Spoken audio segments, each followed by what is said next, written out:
Okay, welcome. Chapter 1 of Tanya. Is she here? Which one's that guy? No one's trying to get in. I don't see anyone trying to get in. I'll keep an eye on the. So they're just Okay, so we are on chapter 1. It's on page 3 on the bottom of your. There's different numerations on the top and the bottom. Let's go at the bottom, page 2 and page 3. But so last week we gave a little bit of a preface to introduction to Tanya. We just want to give a little bit of a introduction to chapter 1 and to the beginning of this incredible monumental journey that we are about to take in learning the Tanya. So, as I mentioned last week, the Alter Rebbe put together these 53 chapters of Tanya as a guide, because he had so many Hasidim who were coming to him wanting life advice, and particularly advice in Avodas Hashem. And particularly the questions he noted were often very similar. And these were people who were striving to become the best versions of themselves, who were striving to reach heights in spirituality, who were striving to overcome their own negative inclinations and natures that they were born with, to strive to be better people.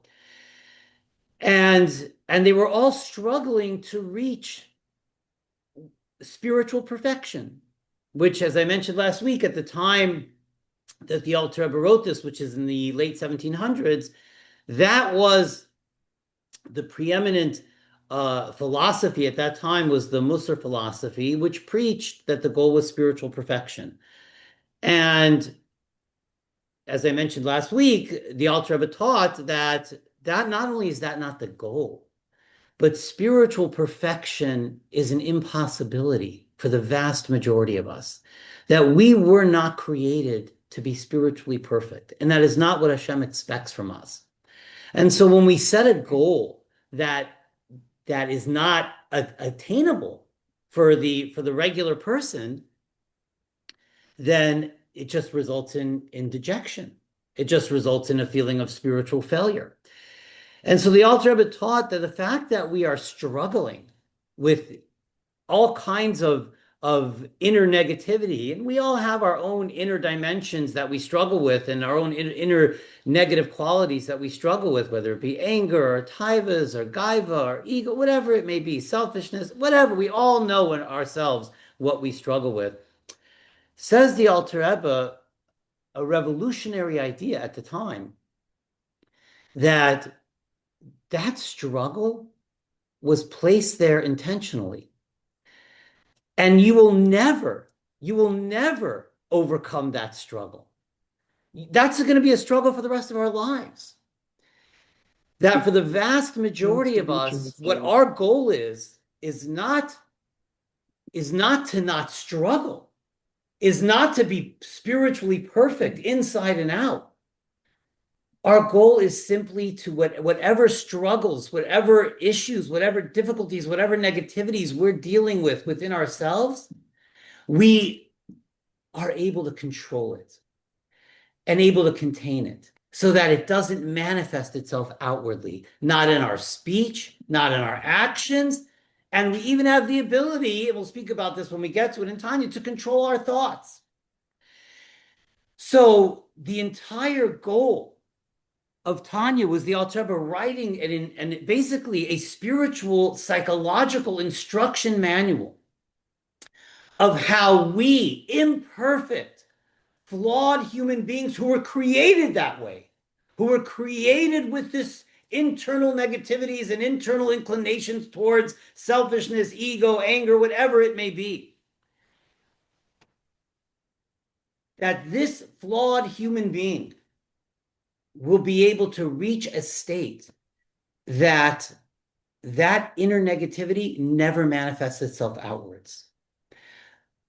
That's a very high level. That means complete and total behavior control in every way, in thought, speech, and action. That's the goal, says the Alter Rebbe. That is our goal. And so the fact that we're still struggling, the fact that inside I still have feelings of anger or feelings of jealousy or feelings of negativity or whatever it may be, that will be for the rest of our lives. That will be until our last breath. And when we control ourselves, when we learn the steps that it takes to have real self-control, to not allow any of that inner negativity outwards, to be in absolute control of ourselves at all times, when we have, which that is an incredibly lofty level. When we have reached that level and we're continuously there and we're striving, that's our goal. That is our goal. And so the question is, how do we reach such a lofty goal? Because even though we're not striving for perfection, we know we're going to be struggling. We're basically striving for behavior control. So how do we attain that? How are we dealing with negativity and yet never allowing it outward? Not just in action, but even in the way that we speak, and even in the way that we think. In other words, the Alter Rebbe has given us really a manual on how to become the best versions of ourselves. And I mentioned last week that we have an image of ourselves as we have reached our full entire potential, and then there's the image of us down here, and we are trying to make those two parallel, congruent together. So how do we do that? And so the Alter Rebbe gave us 53 chapters of a guidebook on how to do this, on how to become the best version of who we are meant to be, and reach all of our spiritual and personal potential. So the Alter Rebbe, in the Alter Rebbe's sort of worldview in personal Avodas Hashem, the Alter Rebbe says that it is completely dependent upon our intellect. And so the Alter Rebbe's entire path of Avodas Hashem is based upon the power of our minds. Now, for many of us, our emotions are in control and not necessarily our intellect. I mean, probably for all of us at one stage or another, at certain times or another. We've all had experiences where our emotions got the best of us and we said things and we did things that afterwards, when we intellectually thought about it, we think, I could have handled that better. I could have dealt with that situation or those circumstances better. But at the moment, our emotions got the better of us. And this is what it means to be human, that our emotions are incredibly powerful. And as soon as they are aroused, they tend to take over, they tend to take control over us. And then oftentimes we regret when that happens. We regret when our emotions got the best of us. When does that happen? When we're able to process it through the mind. So what if we lived in a manner where everything is processed through the mind first? That instead of the emotions controlling the intellect and the body, that the mind controls everything. Now, we were created, says the Alter Rebbe. Yeah. The emotions are in the mind. That's the problem. Well, yes and no. Yes and no. Yes and no, because Right. now this is really this is the Alter Rebbe's path right here. There's two levels of emotions. We have the spontaneous emotions that's what we're talking about when something angers us and we feel that anger, we feel that spontaneous emotion. But we also have the ability to control that emotion, to subdue that emotion. How do we do that? How do we control a spontaneous feeling of anger? Right? Somebody cuts us off in traffic or somebody says something hurtful to us and we feel a rage, a spontaneous rage. And we've all been there in certain times in our lives. Am I just totally out of control at that point? Do I have no ability to subdue that rage? Or do I? Is there something that is higher than that that can control that? And so this is what the Alter Rebbe teaches, that the intellect has the ability to control that spontaneous emotion, and not only control the spontaneous emotion, but ideally, the greatest and most powerful and profound emotions are the ones that are created through my intellect, not spontaneous. Spontaneous emotions are usually ego-centered, self-oriented, and even when you have spontaneous positive emotions, like I see an incredible, I don't know, Nefle Sabera, a beautiful waterfall, whatever it is, and I feel incredibly inspired. But that usually dissipates. So even if my emotions, my spontaneous emotions are positive, positive spontaneous emotions usually just dissipate. They don't last. They're not long lasting. And negative spontaneous emotions, we know, have a lot of negative repercussions. So the best way to experience emotion is filtering it through the intellect. And then the intellect has our brains, according to the Alter Rebbe, our mind is incredible. I mean, and science bears this out as well. We all know this, that we only use a little fraction of the power of our minds. And in terms of Avodas Hashem, how do we use our minds at all? Our minds are incredibly powerful. So obviously we use our minds in learning and processing, etc.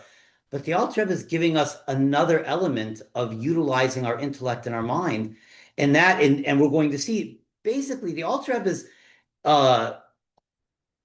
path, if I could lay it out, and then we'll jump inside and actually learn it inside, but is basically through utilizing the power of my intellect, which necessitates learning, which necessitates understanding, which necessitates knowledge, utilizing the knowledge and the Torah that I am learning and the path that the Alter Rebbe is giving us to learn it intellectually, to then utilize my mind in a form of meditation, let's just use that word, which is basically a focusing of the mind, to utilizing the focusing of my mind, to harness that power, that the mind should be in absolute control of every emotion that I emit and every emotion that I experience. Exactly. It's like a filter. It's even, as we're going to see, it's even more than the filter, but let's just think of it as a filter. If we just on ourselves, if we would filter everything through our intellect, our behavior would be different, especially the behaviors that we're often not proud of. That when we are able to cool down and then process it intellectually, we recognize that we could have handled it differently. We recognize we could have spoken differently. I wish I would have been calmer. I wish I would have been more tranquil. That was because I lost the power of my mind and I let my spontaneous emotions take control. Yeah. A thought, I'm just wondering, because we live in a culture that has words like biopsychosocial medicine and psychosomatics and the psyche and the mind, and we know very many things about the brain since we can scan it. And the Alter Rebbe was writing in a different time. Would you remind me when in late 1700s. Yeah. And you'll see when we and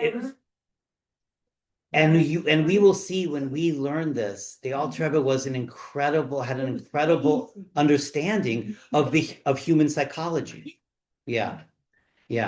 And one of the so let me just back up for a second. So this path is basically utilizing the power of my mind, the focus of my mind, to create and control all my emotions and all of my actions, so that when everything is filtered and are created, or whatever word you want to say, through the mind, we are absolutely in control of that.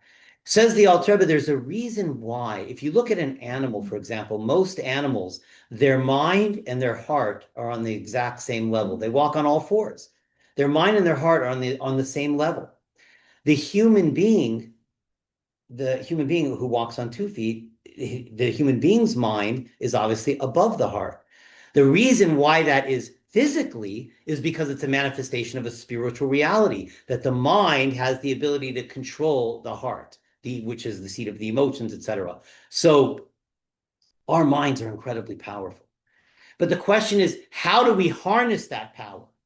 How do we harness that power and actually practically utilize it in our day-to-day life, in our personal interactions, in our home life, in our relationship with Hashem, in the way that we fulfill mitzvahs? This is the idea. This is the path. Harness the power of the mind, the focus of the mind. And when you do that, you have the ability to absolutely change your life. If you change the way you think, you could change the way you feel and ultimately change the way you act. And it becomes life-changing. And that's what Tanya is meant to be. It is an absolute life-changing journey if we apply it.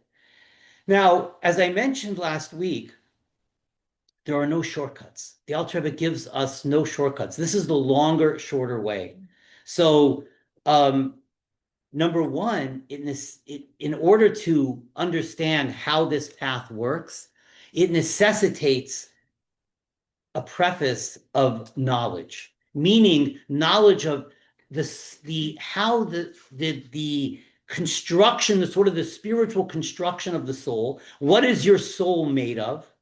How does your soul interact with your body? How many souls do you have? How do they interact with each other? All of this knowledge is necessary to then engage in the actual Avodas Hashem. So when we are starting Tanya, chapter 1, the actual real work, the Aveda, the instruction on how to begin Avodas Hashem does not begin until chapters 13 and 14. The entire first 12 chapters of Tanya are building blocks of knowledge. And that once we have knowledge of how the souls work, the two souls, the Alter Rebbe says we each, and based on the Arizal, that we don't only have one soul, that we actually have two souls. And those souls are in a constant state of tension, and we're going to talk about it momentarily, what these two souls are.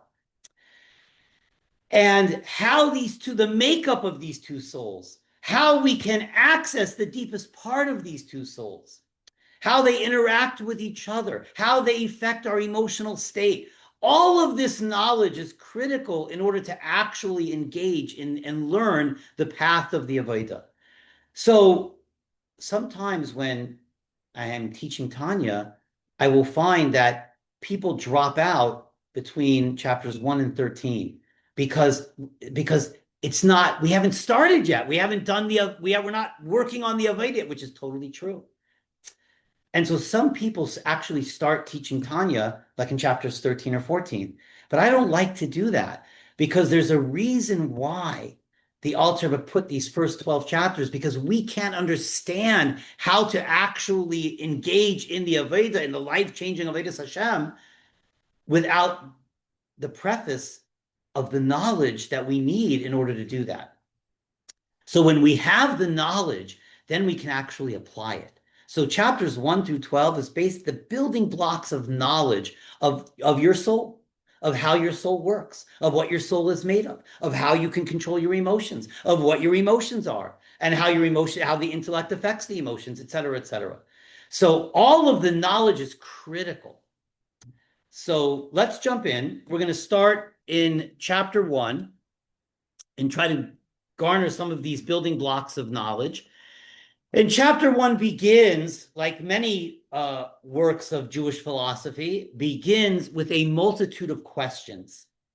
And then the Alter Rebbe is going to begin answering these questions. And the answer is going to take all 53 chapters, because the answer to these questions is the path of his Avodah, his Avodas Hashem that he's going to teach us. So let's jump in. Perek Aleph, Tanya. So we see the first word is Tanya, which is why the Sefer is called Tanya. The Alter Rebbe called this book, as I mentioned last week, Sefer Shel Beinanim, the book of the Beinani.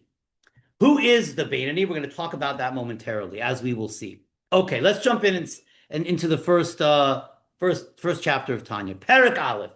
Tanya b'seif Perek Gimel Denida. So the Alter Rebbe begins by quoting a Gemara, the end of chapter 3 of Masechta Nida. And there the Gemara talks about the journey of the soul before birth.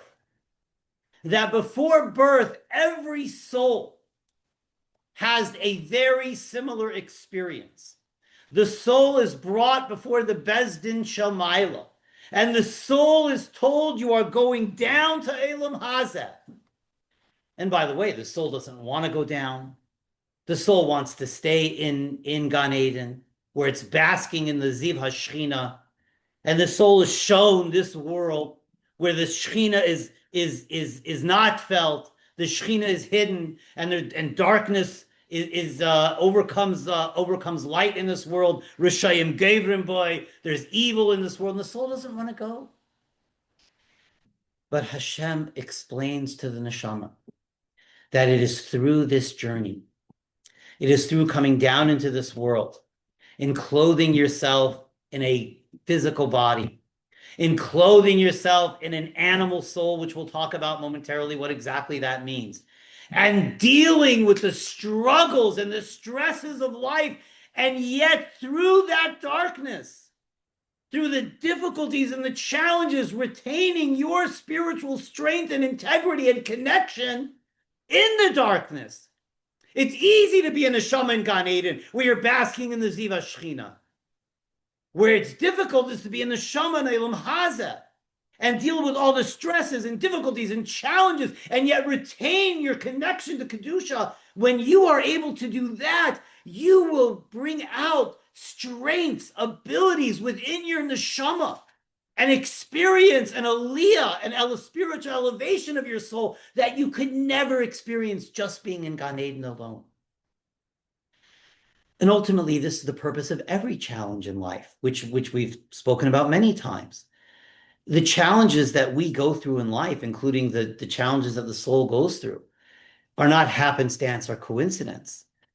Every single challenge and darkness and difficulty and obstacle that we go through is for our soul's sake, even though it doesn't feel like it at the time, is for the sake of the growth of our neshama and its ultimate connection to Hashem, and it's ultimately reaching its greatest potential. Okay, so back to Tanya. So every soul goes through this experience. So presented to the Bezdin Shomayla. And what happens there? Mashbi'in Oisai. The Bezdin Shomayla gives a shavua, an oath, adjudicates every soul, gives a shavua, an oath to every single soul. And what is that oath? Tehei tzaddik va'al tehei rasha. You are going down to a difficult world filled with challenges, obstacles. You're going to have a body that's going to be selfish and egocentric. And so, nevertheless, we are giving you an oath right now that tehei tzaddik va'al tehei rasha, that you should be a tzaddik. Va'al tehei rasha, do not be wicked. We'll define those terms soon. But the oath continues. That's not the end. But nevertheless, even if you are that tzaddik and you fulfill the oath, and even if the whole world tells you, wow, you are a tzaddik. You are incredible. Look how amazing you are. Look how spiritual. Look how elevated you are. Even if the whole world tells you that. And by the way, why is the whole world telling you that? Because it's probably true. You have reached a very lofty spiritual level. You're inspiring others just through your very being. To the extent that they're telling you, wow, tzaddik ata. But even if the whole world tells you that, hey beinecha karasha. In your eyes, you should look at yourself like a rasha. That's the end of the Gemara. That's the end of the oath. So the oath is a two-part oath that every one of us took before we came down. Number one, be a tzaddik. Number two, even if the whole world tells you that you are, in your own estimation, you should look at yourself like a rasha. And says the Alter Rebbe, I have a lot of problems with that oath. It seems to be very problematic. V'tzarech lahavin, says the Alter Rebbe. Dahat tanan aves perek beis, we learn in Pirkei Avos a direct contradiction to this oath. In Pirkei Avos, it says clearly in chapter 2 in Pirkei Avos, it says, Al tehei rasha bifnei atzmacha. Do not consider yourself a rasha. Don't consider yourself a rasha. For very good reason.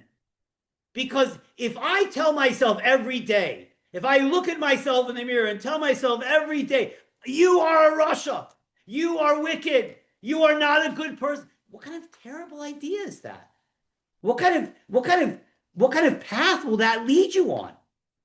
So Pirkei Avos tells us you have to think highly of yourself, know who you are, know your strengths. Don't look at yourself like a rasha. But isn't that a direct contradiction to the oath that the Gemara says our neshama takes? The oath doesn't even make sense. How could I look at myself like a rasha? And the Alter Rebbe continues, "V'gam im yibein of karasha." If the oath itself doesn't make sense, says the Alter Rebbe, Pirkei Avos makes sense. Don't consider yourself a rasha, because v'gam im yibein of karasha. If I look at myself like I am wicked, like I am evil, like I am a rasha, yir levavai, it'll bring me to depression. What's more depressing than that, than telling myself how wicked I am every morning when I look in the mirror? What could be more dejecting and more depressing? That certainly doesn't lead us to a positive outcome, telling ourselves how terrible we are, what a rasha we are. Via atsev, I'll get depressed from this. And we know, and we're going to see in here, in the Tanya, that simcha is an incredibly important part in our Avodas Hashem. But how could I be? Yivdu es Hashem b'simcha. It says in Parshas Kisavei at the end of the Teichach, after all the curses. Why? Tachas asher lo yavadas Hashem elokecha b'simcha v'tuv levav. You didn't serve Hashem b'simcha. So serving Hashem b'simcha is not just the cherry on top. It's a critical component in our Avodas Hashem. But if I listen to that oath that I was given, and that oath tells me, Yibeinecha karasha, that even if the whole world tells me I'm a tzaddik, in my eyes, I should tell myself every day I'm a rasha. How could that be? I'll get dejected and depressed. I won't be able to serve Hashem b'simcha if I look at myself as a rasha. And then there's the flip side of that.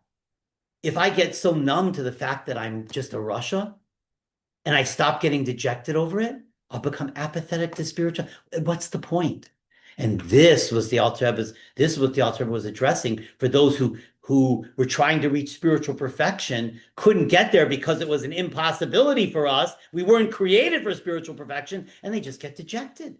And this is what the Alter Rebbe says now. V'im lo yira levavei klal mizeh. And if I no longer get dejected by this, if I'm no longer depressed by the fact that I'm a rasha, yachol lava lidei kalis chas v'shalom, I'll just become apathetic. I just won't care anymore. So if I tell myself every day, you are a rasha, you are a rasha, you are wicked, I'm either going to get dejected or I'm just going to become apathetic to spirituality. It doesn't seem conducive to spiritual growth at all. So how could that be that before we are born, we are given an oath, even if the whole world tells you you're a tzaddik, in your eyes, look at yourself like a rasha? It makes no sense whatsoever. In any way, spiritually, psychologically, it makes no sense that this will be an enhancement in my Avodas Hashem. And yet, this is what the Beis Din Shemaila makes us take an oath before we're born, before we're brought down into this world. So how do we understand that? And it's going to take the Alter Rebbe. The answer to this question is not answered until deeper into Tanya of chapters 13, 14, 15, etc. But hold on to it. Okay.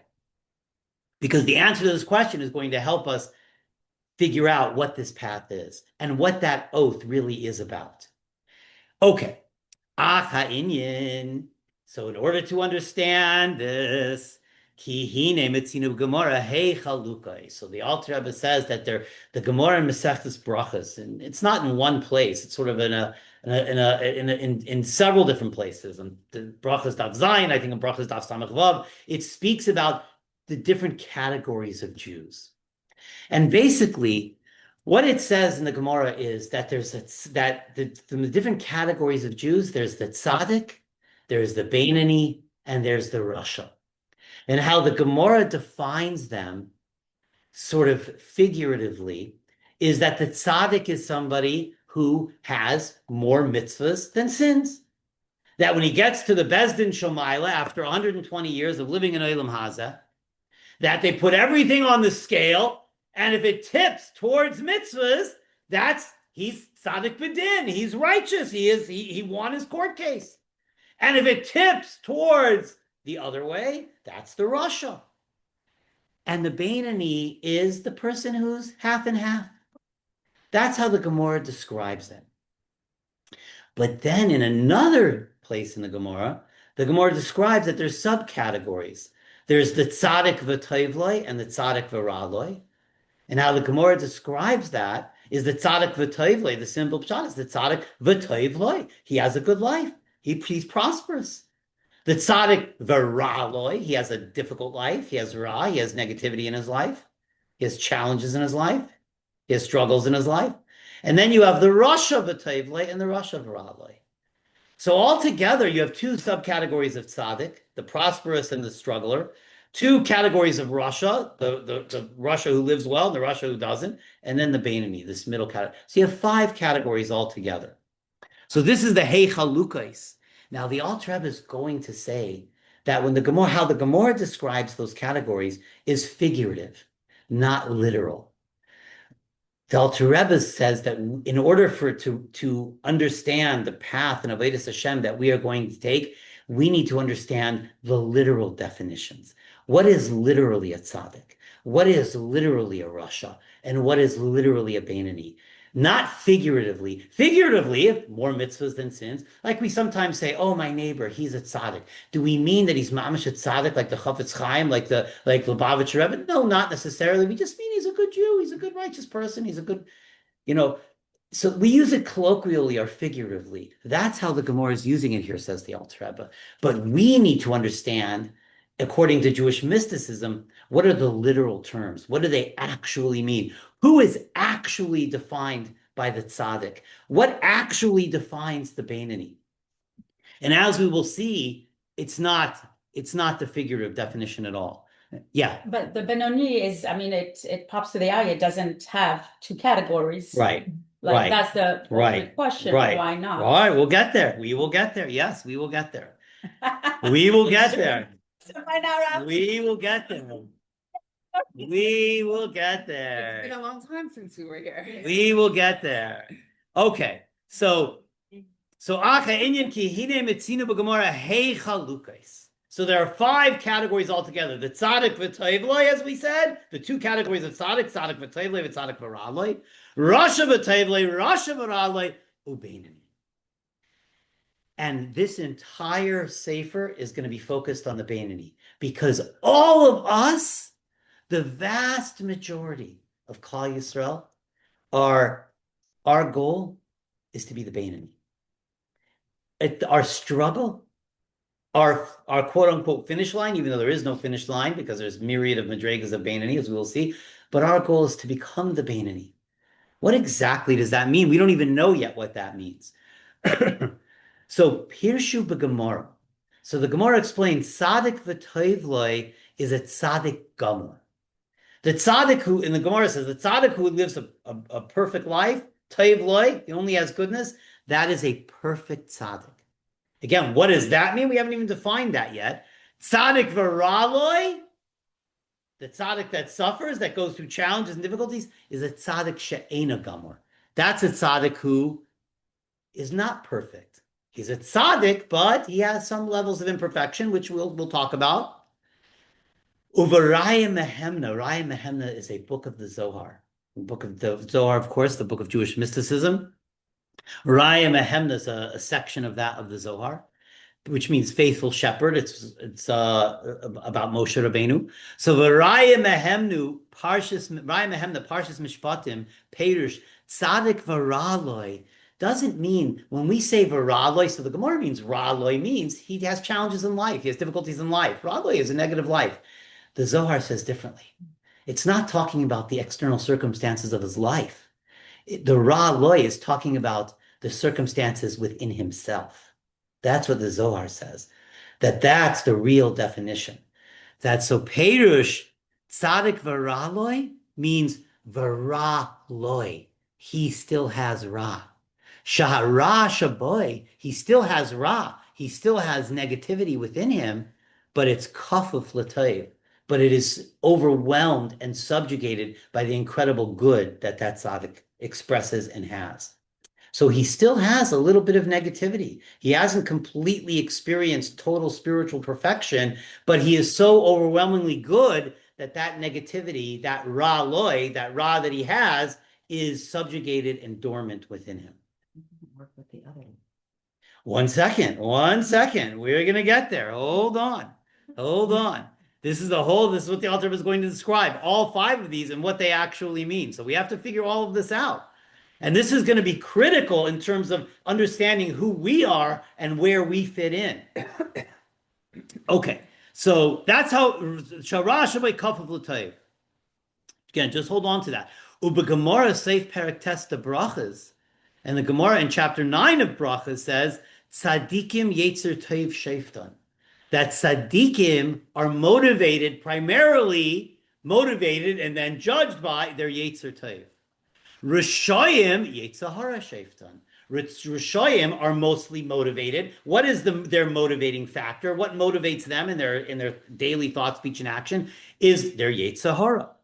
Ubeinanim, the middle person, Zev Zeh Sheftan. He deals with both. He has the Yetzer Tov that motivates him sometimes, and a Yetzer Hara that motivates him sometimes. So who exactly is this Beinani?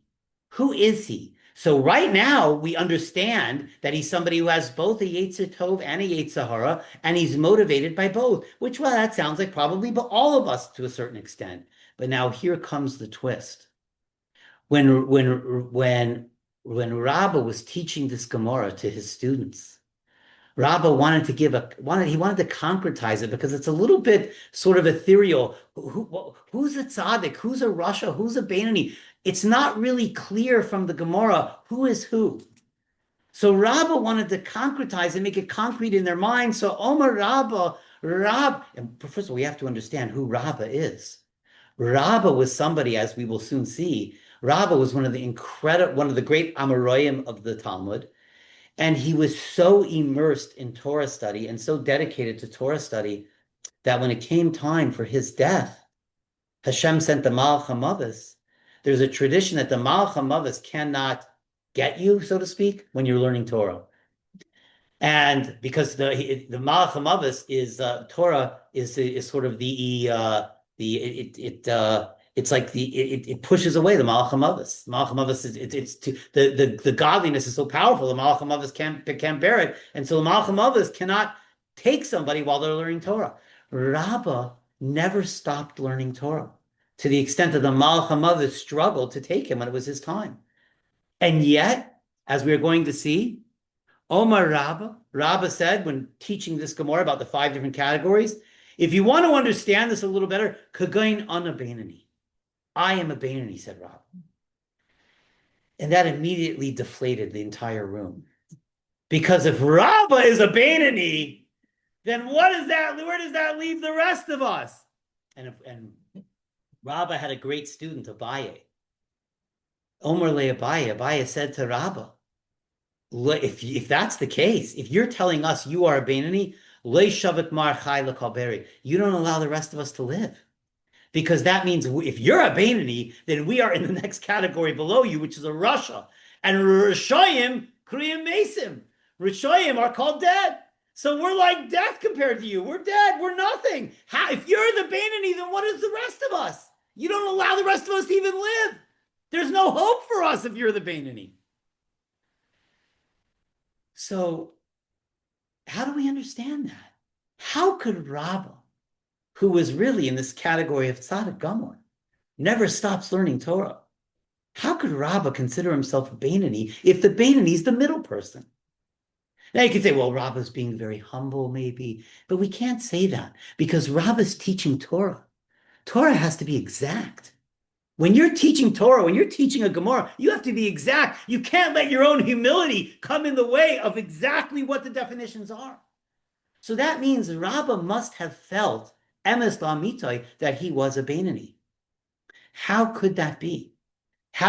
So clearly, just based on that, clearly, when the Gemara says the Beinoni is the person who's half and half sins, half mitzvahs, motivated by both the Yetzer Tov and the Yetzer Hara, clearly that Beinoni is not the same Beinoni that Rabbah is talking about. Because Rabbah does not have half sins and half mitzvahs. Rabbah is not motivated by his Yetzer Hara, and yet Rabbah called himself a Beinoni. So the Alter Rebbe says, Ulahavin calls that. We have to understand all of this. How could Rabbah call himself a Beinoni? What exactly is the Beinoni? And with that, we have to stop because we have reached our. This year seems like it went by fast. But with that, I don't want to stop on the edge of a cliff here. Then you're not going to be able to sleep for the whole week. What is the Beinoni? How could Rabbah call himself a Beinoni? You're going to wake up at night. Where am I? Am I the tzaddik, the Beinoni? If Rabbah's the Beinoni, where do I fit in? We're going to find out next week, Amir Hashem. Any questions? Yes. Yes. From everything that we learned previously, I would have thought that the categories would be tzaddik, that's in itself, Benoni, tov lo, ra lo, and then rasha, tov lo, ra lo, because a tzaddik, from what we understood, doesn't have any animalistic, not the instinct, but has subdued its animalistic instinct completely. So how could it be that ra lo? Because it has completely subdued. It's like on a different plane than the rest of the Benoni and the Rasha. Well, you're a little bit ahead, Malka, because you've learned this before. So you're asking from a further on in Tanya perspective. But what I will say is what the Alter Rebbe is going to teach us and what we're going to learn is that there are a plethora of subcategories in all of these. In all of these levels is a plethora of subcategories. And it really has to do with the level that we are able to subdue, control, or ultimately transform our animalistic negativity that we're born with. So I don't want to answer that fully because we have a lot to learn before we can get there, but there really is a lot of subcategories that within Beinoni, there's a lot of subcategories. Even for example, to the emotions, like so much of Tanya, or all of Tanya, is really about not just behavior control in terms of what we're doing, thinking, and speaking, but feeling. And that like you said, that does come to the mind. Yeah. I was thinking of defenses because if you think of yourself like what you were describing as so lowly, like that's really just Right. above the Right. And you really kind of there's something. Oh, you look great, and you say, oh, well, Right. and you really don't think of yourself well. Right. You're sometimes without even you're knowing it can sometimes cause your behavior to change, and you start. That was one of the Alter Rebbe's questions. Yes. Then you don't on such a grandiose level because you're defending this for defenses. So without you even knowing it, you're going, oh, I'm so great. And you're thinking of yourself in elevated terms. So kind of what we're saying is no. You think of yourself as the rock, but he's kind of trying to say, get some balance. I would say we don't even know what he means yet. By think of yourself, like we're not going to know that until chapter 13. So I don't even want to define what he means. We're still trying to answer what the Alter Rebbe means by that, because clearly to think of yourself negatively is not productive psychologically, spiritually, in any way at all. One of the things that we're going to see, I'm just going to end with this. One of the things that we're going to see throughout Tanya is that even though the Alter Rebbe never mentions this word that I'm about to mention, it is absolutely permeates all of the Alter Rebbe's derech and avodas Hashem, and that is real, honest self-awareness, knowing exactly who you are. And by the way, that is not so easy.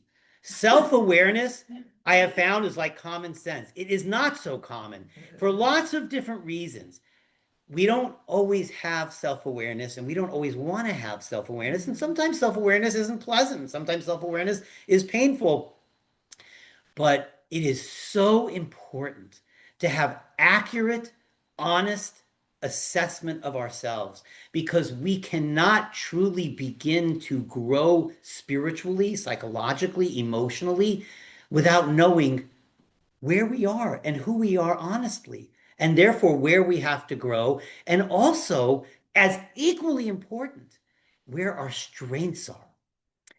Because we all have weaknesses and strengths. And just like we have to know what our weaknesses are so that we know how to grow and develop from them, we also have to know, importantly, what our strengths are. So honest self-awareness is absolute critical in Avodas Hashem. So clearly, just thinking of yourself as a blanket Russia is not productive. So the Alter Rebbe must mean something else, which we'll determine.